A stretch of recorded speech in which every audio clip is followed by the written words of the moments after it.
নমস্কার বন্ধুরা, আমি পলাশ আর তোমরা শুনছো সত্যি ভৌতিক কাহিনী। এই যে এইদিকে দেখো, আমি এসছি। কে তুমি? আমি চিনতে পারছো না? এইদিকে দেখো। তুমি? কেন আসতে পারি না? না, তুমি তো মারা গেছো।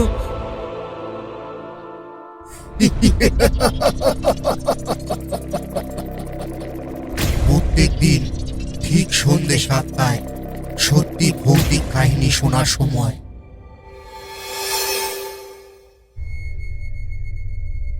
তো বন্ধুরা, আজকে তোমাদেরকে পশ্চিমবঙ্গের 4টি সত্যি ভৌতিক ঘটনা শোনাবো, যেটা শুনলে তোমরা সত্যিই ভয় পাবে। তো বেশি সময় না নিয়ে দ্রুত প্রথম ঘটনাটি শুরু করি। এই ঘটনাটি ঘটেছিল 2007 সালের শেষের দিকে পশ্চিমবঙ্গের ঝাড়গ্রাম জেলায় একটি ছোট গ্রামের নাম দেউলবাড়ি। এই গ্রামের পাশে ছিল একটি পুরনো শ্মশান ঘাট, যেটা দিনের বেলাতেও কেউ একা পেরোতে চাইতো না।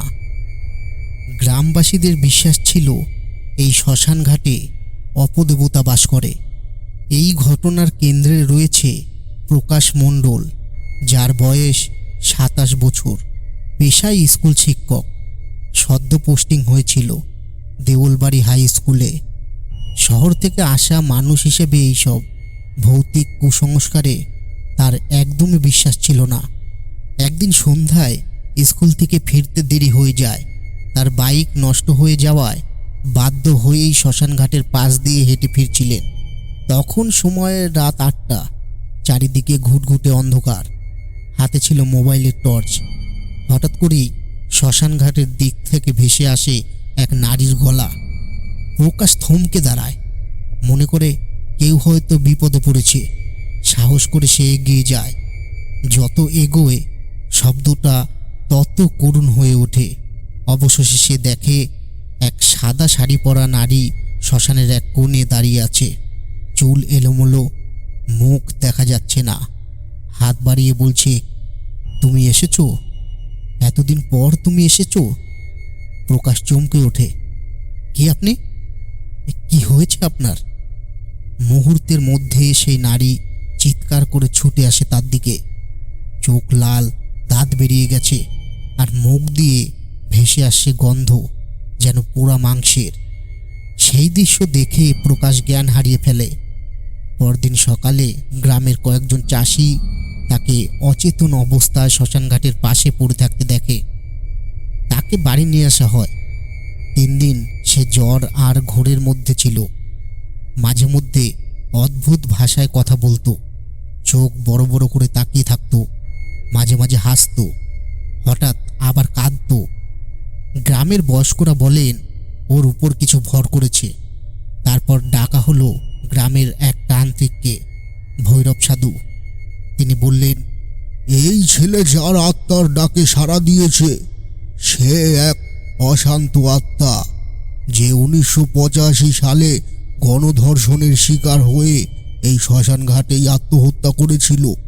এখনো তার আত্মার শান্তি হয়নি। তান্ত্রিক কয়েকদিন ধরে পূজা হোম যজ্ঞ করেন। এই সময় প্রকাশের শরীর থেকে বেরিয়ে আসে গা ছমছমে আওয়াজ। ও আমাকে কথা দিয়েছিল ফিরবে, কিন্তু ও ঠকালো। এক রাতে তান্ত্রিকের ত্রিশূলের গায়ে কেঁপে ওঠে প্রকাশের শরীর। তারপর একটা তীব্র চিৎকার, আর সব শান্ত। প্রকাশ বেঁচে যায়, তবে সে চাকরি ছেড়ে দেয় এবং গ্রাম ছেড়ে কলকাতায় ফিরে যায়। সে আজও রাতে ঘুমাতে পারে না। মাঝে মাঝে বলে, সে এখনো আমায় ডাকে, আমি যেন ফিরে যাই। গ্রামবাসীরা আজও সূর্য ডোবার পর সেই শ্মশান ঘাটে পা রাখেন না। এই ঘটনাটি আজও পশ্চিমবঙ্গের ঝাড়গ্রাম অঞ্চলে দেউলবাড়ির শ্মশানের আর্তনাদ নামে পরিচিত। বলা হয় প্রতি বছর পূর্ণিমার রাতে কেউ না কেউ শুনতে পায় সেই নারীর কান্না। তো বন্ধুরা, এই ছিল আমাদের আজকের প্রথম ভৌতিক ঘটনা। তো দ্বিতীয় ভৌতিক ঘটনা শুরু করি।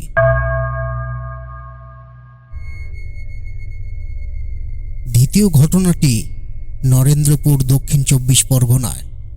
বছরটা ছিল 2011। সেখানে আছে এক পুরনো জমিদার বাড়ি, নাম সেন বাড়ি। 1947 সালের আগে পর্যন্ত বিশাল জমিদারি ছিল তাদের। দেশভাগের পর ধীরে ধীরে সব হারায় এবং বড় বাড়িটি পরিত্যক্ত হয়ে যায়। এই ঘটনার কেন্দ্রবিন্দুতে রয়েছে অভিক সেন, কলকাতা বিশ্ববিদ্যালয়ের ইতিহাস বিভাগের রিসার্চ স্কলার। সে পুরনো জমিদার বাড়ি নিয়ে গবেষণা করছিল, আর সেই বাড়ির ইতিহাস তাকে বেশ আকৃষ্ট করছিল। তাই সে কয়েকদিনের জন্য নরেন্দ্রপুরে গিয়ে থাকার সিদ্ধান্ত নেয় এবং সাহস করে পুরনো সেন বাড়িতেই একটা ঘরে থাকার বন্দোবস্ত করে। বাড়িটি চারদিকে আগাছায় ভর্তি, মাঝখানে একটা বিশাল আম গাছ। রাতের খাবার গ্রামের এক বৃদ্ধা দিয়ে যান, যিনি তাকে সতর্ক করে বলেন, অন্ধকার ঘরটায় যেন না যাও বাবা, ওখানে রক্তের গন্ধ এখনো শুকায়নি। অবিক হেসে উড়িয়ে দেয় কথাটা। রাত 1টার দিকে আচমকা জোরে একটা দরজা ধাক্কা দেয়।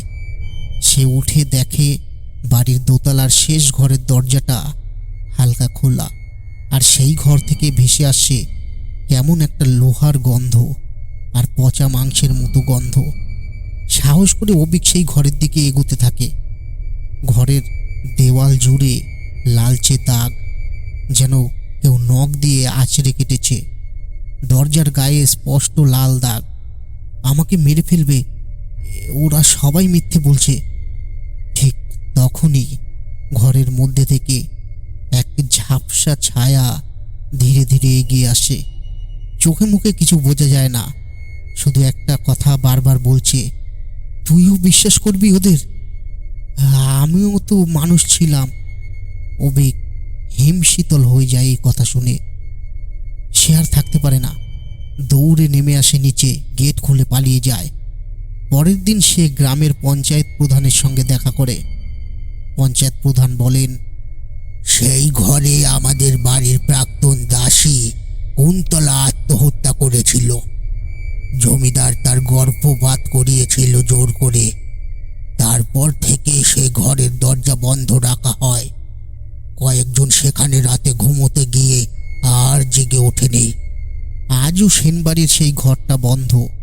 অবিক ফিরে আসে কলকাতায় এবং তার থিসিসের শেষ লাইনে লেখে, ইতিহাস শুধু বইয়ের পাতা নয়, কিছু ইতিহাস রক্ত দিয়ে লেখা, আর কিছু ইতিহাস চিৎকার করে আজও বাঁচতে চায়। তো বন্ধুরা, এটা ছিল আমাদের দ্বিতীয় গল্প। তো চলো তৃতীয় গল্পটাও শুরু করে ফেলি। এই গল্পটা হাওড়া জেলায় লিলুয়া এলাকার কাছে একটি পুরনো রেল স্টাফ কোয়ার্টার বাড়ির নম্বর ছিল 6। এই বাড়িটা প্রায় 15 বছর ধরে খালি পড়েছিল। লোকের মুখে শোনা যেত কেউ সেখানে বেশি দিন থাকতে পারে না। এই ঘটনার কেন্দ্রীয় চরিত্রে সুমিত ঘোষাল, পেশায় রেলওয়ের নতুন কন্ট্রাক্ট ইঞ্জিনিয়ার। সুমিতের পোস্টিং হয় হাওড়ায় লিলুয়া ওয়ার্কশপে। কর্মস্থলের কাছেই থাকার জায়গা খুঁজছিল এবং সে সস্তায় পেয়ে যায় 6 নম্বর কোয়ার্টারটি। বাড়ির রক্ষীরা বলে দেয়, স্যার স্যার এই বাড়িতে কেউ টিকে না, রাত হলেই আওয়াজ আসে। সুমিত সেই সব কথা বিশ্বাস করেনি। শহরের ছেলে, ভূত বিশ্বাস করতেন না। প্রথম রাতে সব কিছু ঠিকঠাক ছিল, তবে রাত 1টার দিকে সে হঠাৎ ঘুম ভেঙে দেখে রান্নাঘরের দিক থেকে কার যেন গলার আওয়াজ আসছে। তুমি আমার ছেলে না? আমি তোমায় মারবো কেন? সে দরজা খুলে দেখে কেউ নেই। আলো জ্বেলে খুঁজে দেখে রান্নাঘরের মেঝেতে জলের মতো কিছু একটা ছড়িয়ে আছে, কিন্তু গন্ধটা জ্বলন্ত তেলের মতো। পরের কিছুদিনে সে আয়নার সামনে দাঁড়ালেই নিজেকে ছায়া হিসেবে দেখে। বারান্দায় এক বয়স্ক মহিলার চলাফেরা দেখতে পায়। দেয়ালে অদ্ভুত আচরণের দাগও দেখে। ফ্রিজের ভিতরে পাওয়া যায় পাখির কাটা মাথা। ঘরের প্রতিটি ঘড়ি রাত 2:43-এ থেমে যায়। প্রতিবেশীদের মধ্যে একজন বৃদ্ধা বলেন, এই বাড়িতে একসময় এক রেলকর্মী থাকতেন, নাম মদন রায়। উনি মানসিকভাবে বিকারগ্রস্ত হয়ে নিজের বউ আর ছেলেকে খুন করে রান্নাঘরের ভিতর লাশ লুকিয়ে রাখেন, তারপর নিজেও আত্মহত্যা করেন। তখন থেকে এই বাড়িতে কেউ থাকতে পারে না। সুমিত ভয় পায়, কিন্তু বাড়ি ছাড়ে না। সে সব কিছু ভিডিও করে প্রমাণ করতে চায়। সুমিতের শেষ ভিডিওতে দেখা যায় সুমিত নিজের ঘরে বসে আছে, আতঙ্কিত মুখে বলছে, আমি এখন জানি ও বেঁচে আছে। ও আমার ঘাড়ের উপর দাঁড়িয়ে, আমি শুধু চোখ বন্ধ করলেই দেখতে পাই। পরের দিন সুমিতের মৃতদেহ পাওয়া যায়। বিছানার উপরে মুখ হা করে খোলা, চোখ ফেটে বেরিয়ে এসেছে। ঘরের প্রতিটি আয়নায় লেখা, তুইও ছেলে ছিলি, তোকেও মারতে হলো। এরপর থেকে 6 নম্বর কোয়ার্টারতে তালা লাগানো হয়েছে। রেলওয়ে অফিসিয়াল নোটিশ দিয়েছে, এই কোয়ার্টারে কেউ পোস্টিং পাবে না। এই ঘরকে স্থায়ীভাবে অব্যবহৃত ঘোষণা করা হয়। রাতে যারা পাশের কোয়ার্টারগুলোতে থাকে তাদের কেউ কেউ আজও রান্নাঘর থেকে ভেসে আসা সেই গলা শুনতে পায়। তা বন্ধুরা, এই ছিল আমাদের আজকের 3য় গল্প। তো চলো 4র্থ গল্প শুরু করি।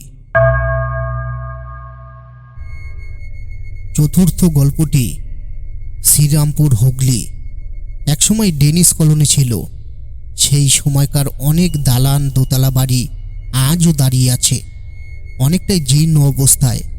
এই কাহিনী এমনই এক ডেনিস আমলের পুরনো দোতলা ভিলাকে ঘিরে, যেটি আজও একটি পরিত্যক্ত বাড়ি। এই ঘটনার মূল চরিত্রে ছিল রূপা চট্টোপাধ্যায়, বয়স 32 বছর, পেশায় নার্স। কলকাতার একটি বেসরকারি হাসপাতালে কাজ করে, একা থাকে। রূপার পরিবার ছিল শ্রীরামপুরে। তার বাবা মা মারা যাওয়ার পরে সে গ্রামের বাড়িতে গিয়ে থাকতে শুরু করে, সেই পুরনো ভিলাতেই। প্রথম কদিন সব স্বাভাবিক থাকলেও একদিন রাতে সে ঘুম থেকে উঠে দেখে বারান্দার দিকে একটা ছায়ামূর্তি দাঁড়িয়ে আছে। উচ্চতা, লম্বা, চোখ দুটো জলজল করছে, আর একটা কালো চৌখাটে হাত রেখে তাকিয়ে আছে তার ঘরের দিকে। সেটা দেখে রূপা ভয় পেয়ে উঠে পড়ে, দরজার দিকে যায়, কিন্তু বাইরে কেউ নেই। অবাক হয়ে দেখে বারান্দার চৌখাটে কালো পোড়া দাগ, ঠিক যেন আগুনে পুড়ে গেছে। পরের কিছুদিন রাতে সে ঘুমের মধ্যে হাঁটে এবং আয়নায় নিজের মুখে অন্য কারো মুখ দেখতে পায়। চোখ, ঘাড় কালো। ঘরের বাতি হঠাৎ জ্বলে নিভে যায়। বাড়ির পুরনো ঘড়ি ঠিক রাত 3:12 থেমে যায়। রূপা তখন একজন স্থানীয় পুরোহিতকে ডাকেন। তিনি ওই বাড়ি দেখতে এসেই বলেন, এই বাড়ির উত্তর দিকের চৌখাটে বাঁধা আছে একজন ছায়া মানুষ। এটা ডেনিস আমলের এক কুঠি, নবাব, যার উপর কালো তান্ত্রিক বিদ্যা প্রয়োগ করা হয়েছিল। আত্মাটা আজও আটকে আছে ওই চৌখাটের মধ্যে। এক রাতে রূপা আবার সেই ছায়াটাকে দেখে। এবার সে ঘরে ঢুকে আসে, চোখে মুখে ভয়ানক দৃষ্টি, গলা দিয়ে শুধু একটা আওয়াজ, আমায় বার করো, আমি পুড়ছি, 300 বছর ধরে আমি পুড়ছি। হঠাৎ রূপার চোখে অন্ধকার নামে। তার শরীর ঘরের এক কোণায় ছুঁড়ে ফেলা হয়। দেওয়ালে আঁচড় কাটা লেখা ফুটে ওঠে, কালো চৌখাট, মুক্তি দাও। পরদিন পুরোহিত সহ গ্রামবাসীরা একসঙ্গে যজ্ঞ করেন। চৌখাটটি খুলে তার নিচে মাটির গভীরে এক পুরনো তামার কৌটো পাওয়া যায়। ভেতরে ছিল এক পুরনো ডেনিশ পোশাকের ছেঁড়া অংশ, রক্তে ভেজা চিঠি আর কাচের চোখ। যজ্ঞের পর রূপা ধীরে ধীরে সুস্থ হয়। সে আর কখনো একা ওই বাড়িতে ফেরেনি। শোনা যায় আজও সেই ভিলার চৌখাটে গন্ধ পাওয়া যায় পোড়া কাঠের। লোকজন বলে রাত 3:12 এখনো কে যেন হেঁটে যায় সেই বারান্দায়, তার ছায়া পড়ে জানলার কাছে। তো বন্ধুরা, এই ছিল আমাদের আজকের সত্যি ভৌতিক কাহিনী। কেমন লাগলো তোমাদের? তোমরা কোথা থেকে শুনছো আমাদের কমেন্ট করে কমেন্ট বক্সে জানাও। এখন তোমরাও তোমাদের জীবনের সত্যি ভৌতিক ঘটনা আমাদের পাঠাতে পারো সত্যি ভৌতিক কাহিনী @gmail.com এছাড়াও আমাদের ডিসক্রিপশন বক্সে আমাদের হোয়াটসঅ্যাপ নাম্বার দেওয়া আছে, সেখানেও আমাদের গল্প পাঠাতে পারো। তো শীঘ্রই আরেকটি ভৌতিক ঘটনা নিয়ে তোমাদের সামনে উপস্থিত হব। ততক্ষণের জন্য তোমরা সবাই ভালো থাকবে।